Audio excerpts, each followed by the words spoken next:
Bien, on va voir maintenant que l'intérêt de pouvoir consulter des données SIG dans un fichier, dans un outil de CAO, pardon, permettra un avantage certain sur la possibilité que confère la modélisation 3D et l'agrégation de projets 3D de type SketchUp, voire MicroStation, voire AutoCAD, avec des données issues d'un SIG et pourquoi pas des données urbanistes. Donc je vais dans un premier temps agréger mes données de type SIG issues du cadastre.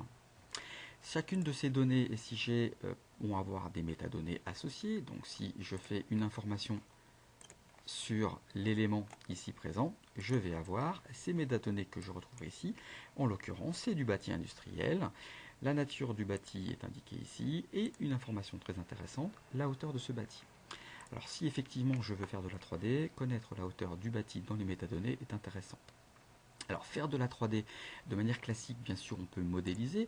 BT Navigator n'est pas un outil de CAO, de dessin véritablement, mais il permet quand même de modéliser des formes très simples, comme des formes parapipèdes, ou éventuellement des cylindres, si on voulait faire une petite tour comme le crayon à Lyon. Mais également d'extruder des données provenant, pourquoi pas ici, en l'occurrence de Shapefile. Alors, plutôt que de modéliser pièce par pièce, bâtiment par bâtiment ces éléments-là, on a des informations qui sont indiquées pour chacun des éléments, chacune des surfaces, et on peut, rappelez-vous, faire des requêtes. Alors ces requêtes ont été enregistrées, et pourquoi pas les requêtes basées sur la hauteur du bâtiment. Il suffit simplement ici de reconstruire les requêtes par rapport au fichier qu'on vient d'attacher. Et ces requêtes, une fois indiquées, on a ici donc une information sur le nombre d'éléments. Donc par exemple ici, 43 bâtiments ont une hauteur de 18 mètres. Pardon.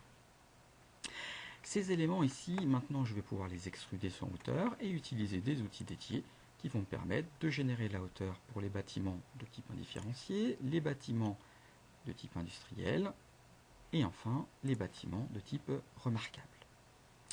Alors, on va effacer quand même nos bâtiments que j'ai modélisés de manière sommaire pour montrer qu'on pouvait dessiner. Je vais recadrer ma vue et naviguer un petit peu pour bien vous montrer, nous sommes bien ici dans un environnement, dans des fichiers 3D.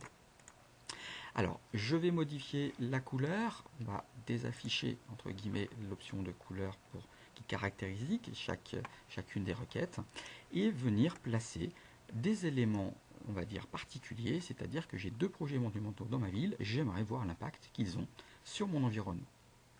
Alors, pour placer, agréger ces données, on va utiliser cette fois-ci un autre outil qui va me permettre de placer de manière plus dynamique des fichiers. Alors ces fichiers pourront être des fichiers de tout type, obj, NURBS, Rhino, etc.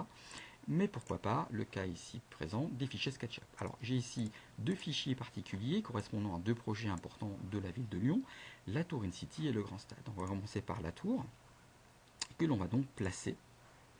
Alors cette tour, on va la placer dans un endroit vide. Voilà, et on va la positionner ici.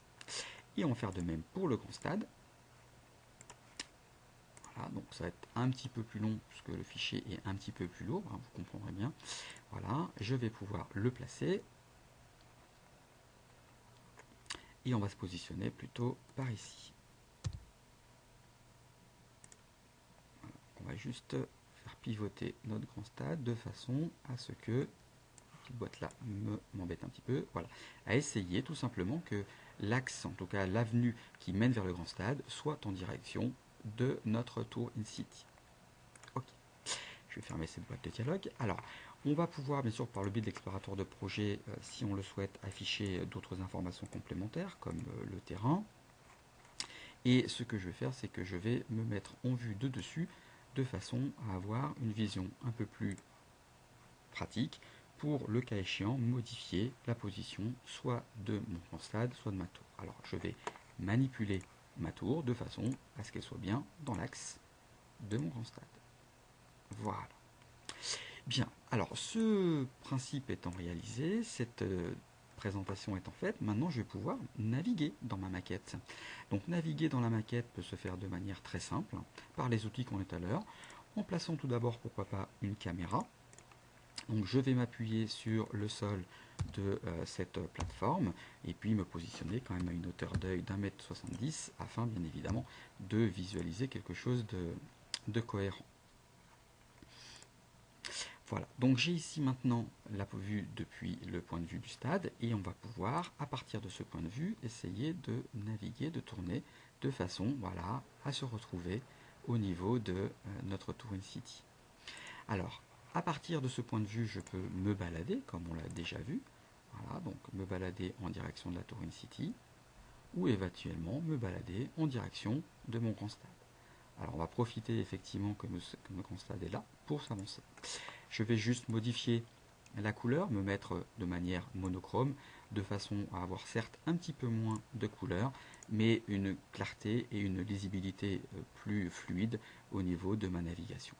Alors je profite maintenant qu'on rentre dans le grand stade pour remercier en tout cas les personnes qui ont publié sur le site 3D Google Warehouse ces informations sur le grand stade que nous permettent ici d'utiliser et qui vont nous permettre donc d'arriver eh bien, à l'intérieur de ce grand stade. Alors si ça secoue un peu et si on a l'impression que la caméra descend, c'est lorsqu'on navigue dans un fichier 3D, et bien tout simplement si le sol descend, votre caméra va suivre ce sol. On va terminer en remettant un tout petit peu d'illustration de façon à visualiser et terminer cette visite de notre maquette 3D et en l'occurrence ici ce grand stade. Alors je rappelle qu'il est tout à fait possible, à partir donc de Bentley Navigator, d'ouvrir n'importe quel fichier SketchUp, de naviguer dedans, voire d'autres formats de fichiers. Ça aurait pu être des fichiers de type Archicad, ça aurait pu être des fichiers de type Allplan, ça aurait pu être des fichiers de type Revit que l'on aurait pu agréger et consulter par le simple biais de Bentley Navigator.